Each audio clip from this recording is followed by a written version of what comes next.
I need some kids.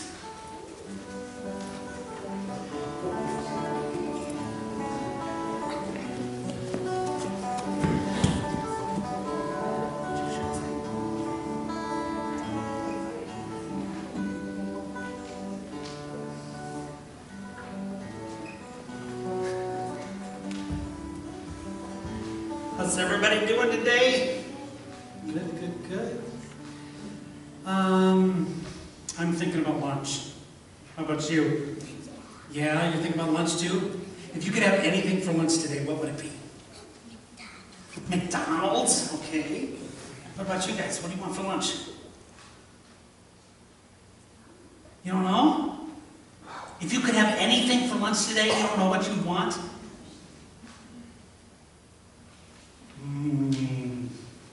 Well, I just got back from vacation. I had a lot of really good lunches over vacation. I had New Jersey pizza, which is the best. And I had, oh gosh, pork roll. You don't even know what that is. It's amazing. There's so many good things. I am so hungry. So will you take me to McDonald's with you? You have enough to share? You don't know. Well, you know, the story in the Bible today is all about sharing. Jesus had a bunch of people together. Now, this might be a bunch of people, but there were bunches of people. Like at least 50 times this many people. And they all came together, and Jesus turned to his disciples and said, "So, what are you going to feed them for supper?" What would you do if I said to you, "So what are you going to give us for lunch today?" What would be your response? Feast. What? Food? Okay. So are you guys going to get that ready for us so we can come down in a few minutes and have lunch? A feast? You make a feast? I love this optimism.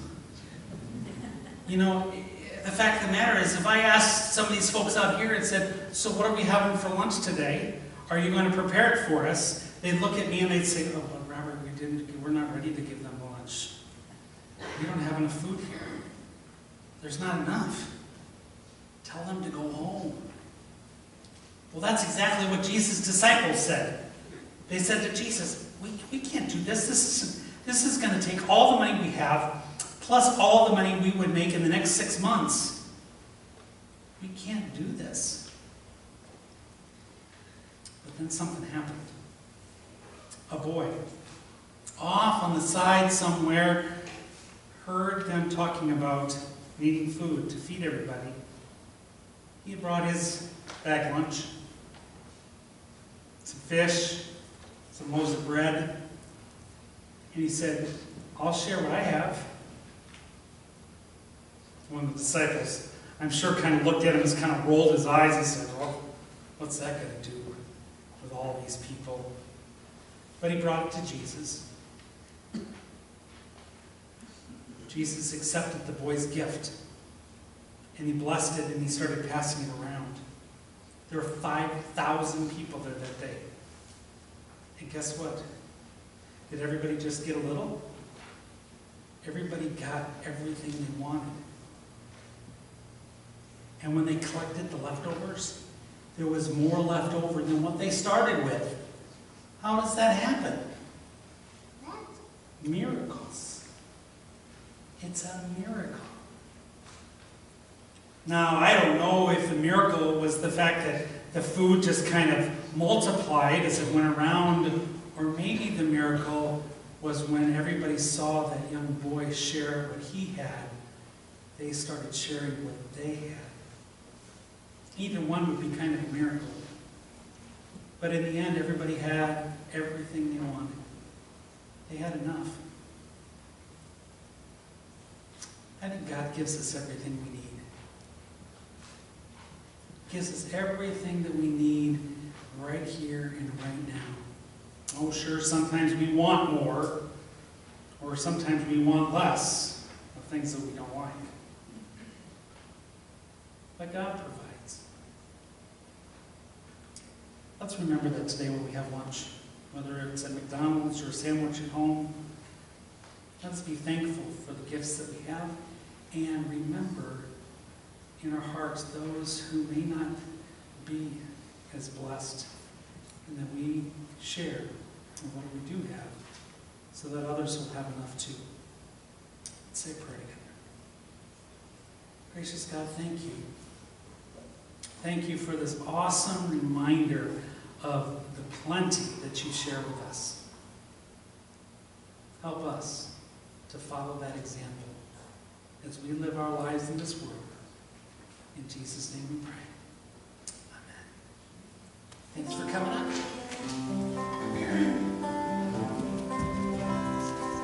Jesus loves me, this I know, for the Bible tells me so.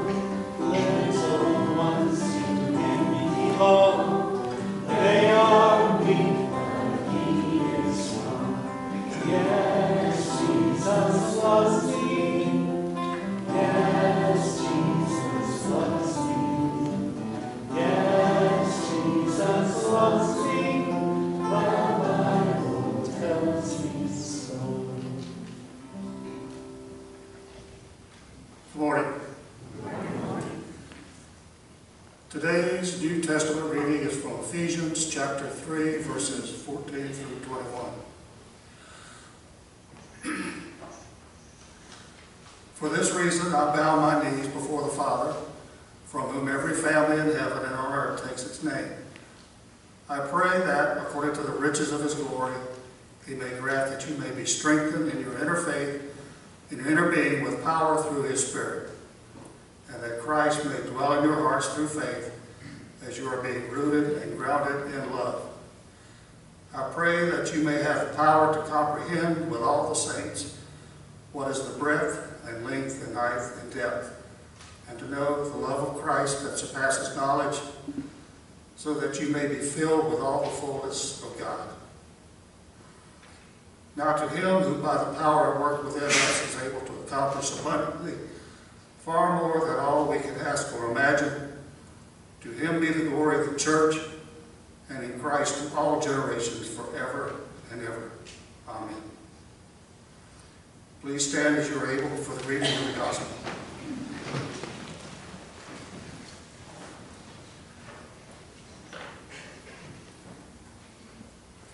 Now let us listen for God's word of the gospel according to John, chapter 6, verses 1 through 21.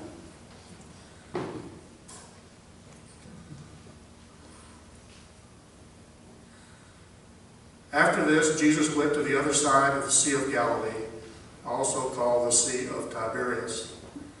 A large crowd kept following him because they saw the signs that he was doing for the sick. Jesus went up to the mountain and sat down there with his disciples. Now the Passover, the festival of the Jews, was near. When he looked up and saw a large crowd coming toward him, Jesus said to Philip, "Where are we to buy bread for these people to eat?" He said this is to test him, for he himself knew what he was going to do. Philip answered him, 6 months' wages would not be enough bread for each of them to get a little.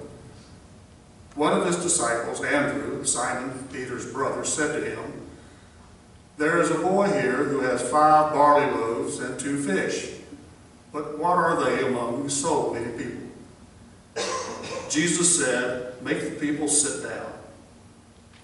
Now there was a great deal of grass in the place, so they sat down, about 5,000 in all. Then Jesus took the loaves, and when he had given thanks, he distributed them to those who were seated, so also the fish, as much as they wanted. When they were satisfied, he told the disciples, "Gather up the fragments left over so that nothing may be lost." So they gathered them up, and from the fragments of the 5 barley loaves left by those who had eaten, they filled 12 baskets. When the people saw the sign that he had done, they began to say, "This is indeed the prophet who has come into the world." When Jesus realized that they were about to come and take him by force to make him king, he withdrew again to the mountain by himself.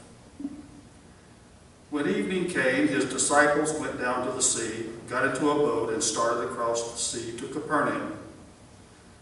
It was now dark, and Jesus had not yet come to them. The sea became rough because a strong wind was blowing. When they had rowed about 3 or 4 miles, they saw Jesus walking on the sea and coming near the boat, and they were terrified. But he said to them, "It is I, do not be afraid." Then they wanted to take him into the boat, and immediately the boat reached the land toward which they were going. This is the word of the Lord. You may be seated.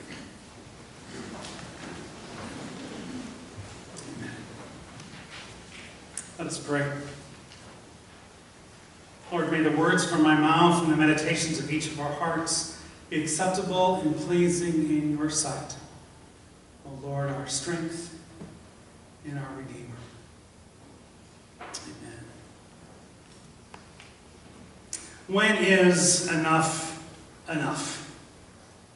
We find ourselves in this interesting paradox where we are people that oftentimes want more of some things and less of other things, and rarely are we satisfied with what we have.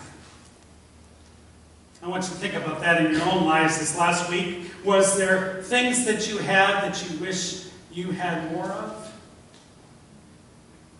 Maybe some of those things you overindulged, like my shrimp marinara over linguine on vacation made by my aunt who is a real Italian. Oh my goodness. When is enough enough? When we have not been satisfied with the blessings and the bounty that we have received? You know, we find ourselves oftentimes in that place where we want more of the things that give us satisfaction, that give us joy. In fact, we want more of what gives us security and a sense of hope. And we try to store it away for later on when we might need it in a pinch. We gather in more of these things. And that's not bad, but what are we willing to do to get more? What are we willing to sacrifice so that enough isn't enough? Oh, the sacrifices may seem small at times, but those little bits of time that we steal away from those that we love, from the things that bring us joy, they begin to add up. Yes, and even those things that we may do that compromise our own sense of trueness, that may compromise our own morals and values, though they seem small, begin to add up. And we feel that weight and that heaviness. All in hopes of gathering something for another day. And there's probably some of us this last week that, well, quite frankly, had enough. We wish there wasn't quite so much on our plate, that we weren't as busy as we might have been, or we weren't as in pain or suffering or struggling as much as we might have. We might have had those who we love that were suffering, and we said, enough. If it is your will, take this from me. When is it that we can find ourselves in a place where we can balance and we can understand that what we have is what we are equipped to handle and what we have been given to share? This really is the crux of the story today when it comes to Jesus gathering in the midst of this 5,000 people. It starts off with Jesus and his disciples going up to the mountain together, but they'd heard about him. They heard about the amazing things he did with those who were sick. And they wanted more. They wanted more, so the crowds kept getting bigger and bigger, and they were following him wherever he would go.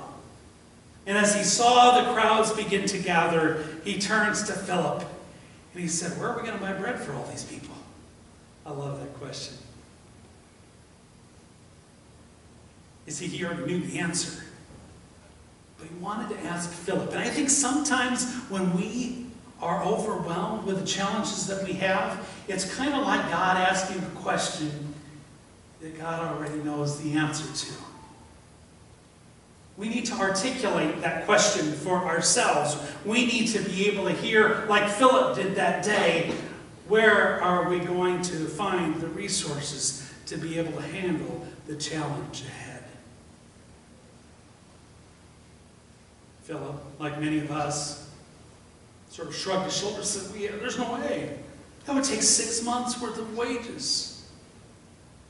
We can't possibly have enough." Anybody feel like they don't have enough? Jesus then stands there, and there's this boy off to the side. And I love this picture of this boy overhearing the adults talking about not having enough. And as a child would often do, here's what I have. Here's what I can do. A few loaves of barley bread and a couple of fish. And something happened in that moment, and I don't want us to pass by this because oftentimes we jump right into the rest of the story, the miracle, because we like to get to the miracle. But something happened. Andrew, one of the disciples, was near that boy, and he heard him. He heard the boy. And he took that gift and he brought it to Jesus. Oh yes, somewhat doubting, somewhat not sure of what possibly a couple of loaves of bread and a couple of fish would do to meet the needs of so many. But he brought it to Jesus. And Jesus accepted that gift. Don't jump over that point. Because there may be young people that aren't part of the 12 that just happened to be there that day, maybe drugged along by their parents. Maybe curious about these things he had heard about, how Jesus had healed the sick. We don't know why the boy was there, but we do know the boy was willing to share what he had. And even though it might have seemed insignificant, to reach the insurmountable challenge, Andrew listened and offered it up. Then we get to the miracle. Jesus blesses it and begins to pass it around. I love this particular passage because this is one of those passages where my heart of hearts as a youth pastor points to the young people helping us find the way. Offering what they have to an insurmountable problem, and it being exactly the answer they needed to solve the problem that was ahead of them. They began to pass around, and like I had said in my children's sermon, I don't know if the miracle was that this food somehow miraculously began to multiply, or the miracle was that the young boys' generosity inspired everyone around them, and so they all began to share with one another to the point that there were 12 baskets left over. I also like this part too. Jesus says we need to collect what we haven't used. God doesn't make too much. God always makes the right amount, and sometimes there are leftovers, but it's because there is still opportunity for us to share. Anybody have leftovers in their fridge? Anybody have leftovers that have been in the fridge too long? God does not give us more than what we can use.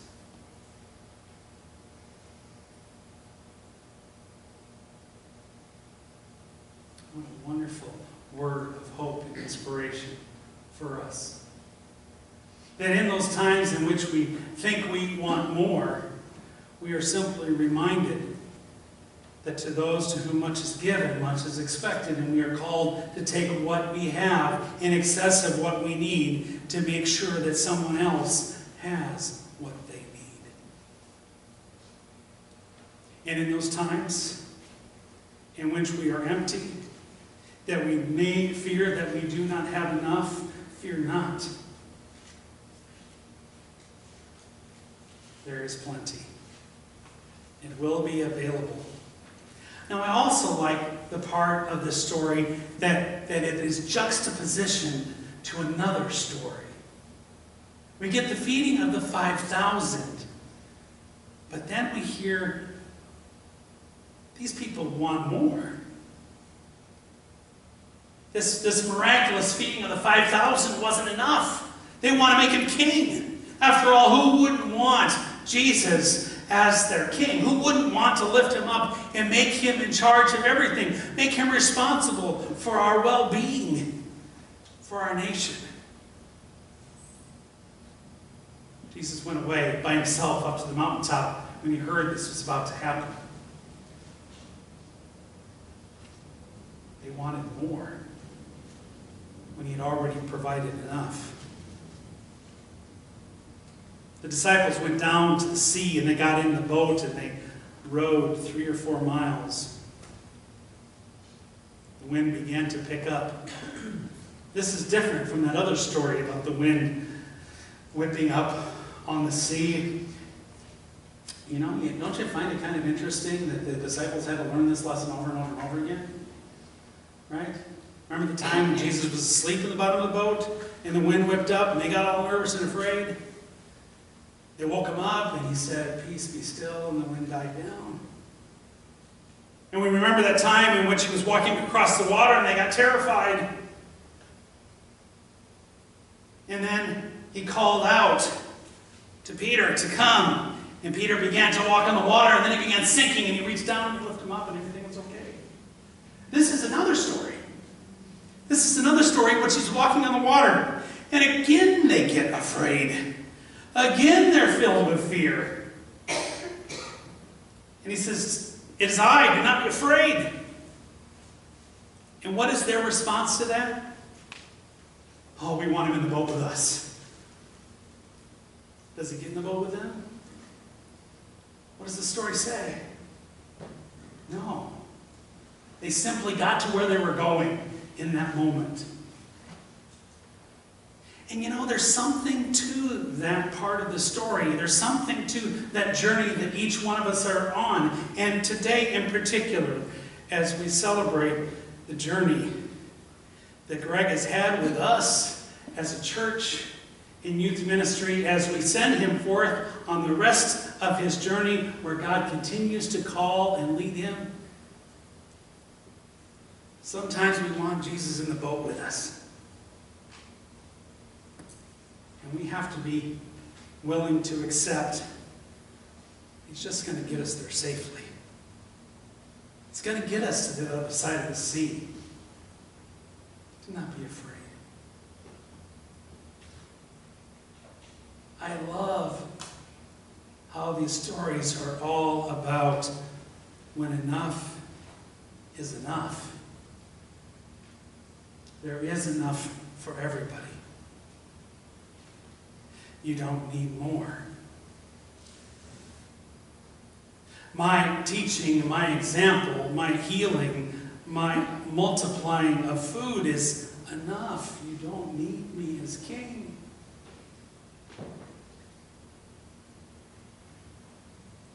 I will walk along beside you when the winds blow.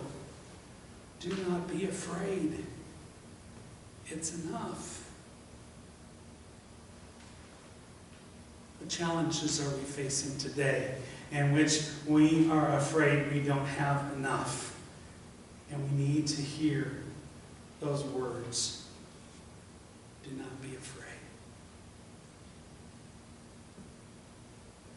Now I want to be clear, because in the Ephesians passage, it also isn't just about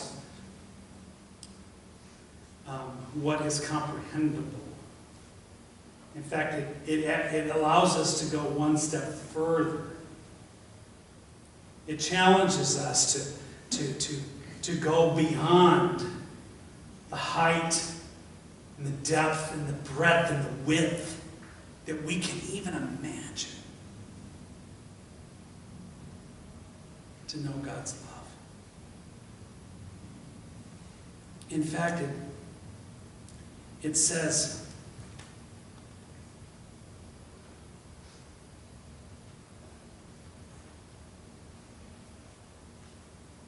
what is the breadth and the length and the height and the depth?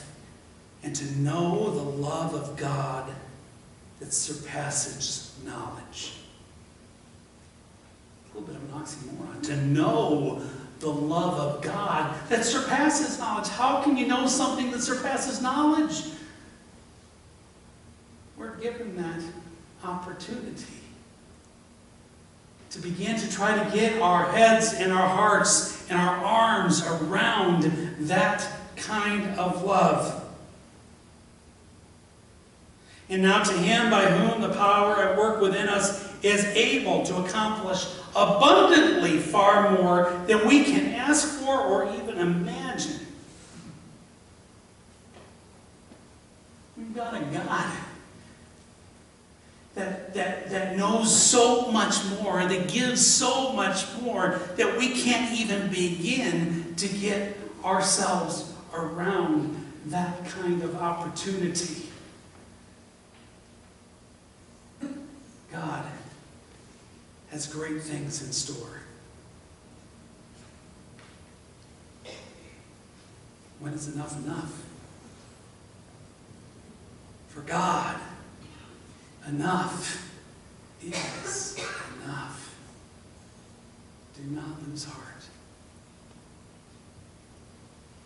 Let's pray. Oh, gracious God, sometimes when we face the things ahead, the unknown, the fears, the challenges, the worries, the concern, whatever it is that you call or you are calling us to pass through, help us to remember enough is enough. You provide all that we need. And in fact, more than what we need to get through what this world challenges us to get through. Let us not lose heart. And Lord, as we prepare to send Greg forth on his journey, we just ask you to surround him with the utmost blessing, that you have equipped him with what he needs, and you will continue to equip him with what he will need to do the work that you've called him to do. And for that, we give thanks.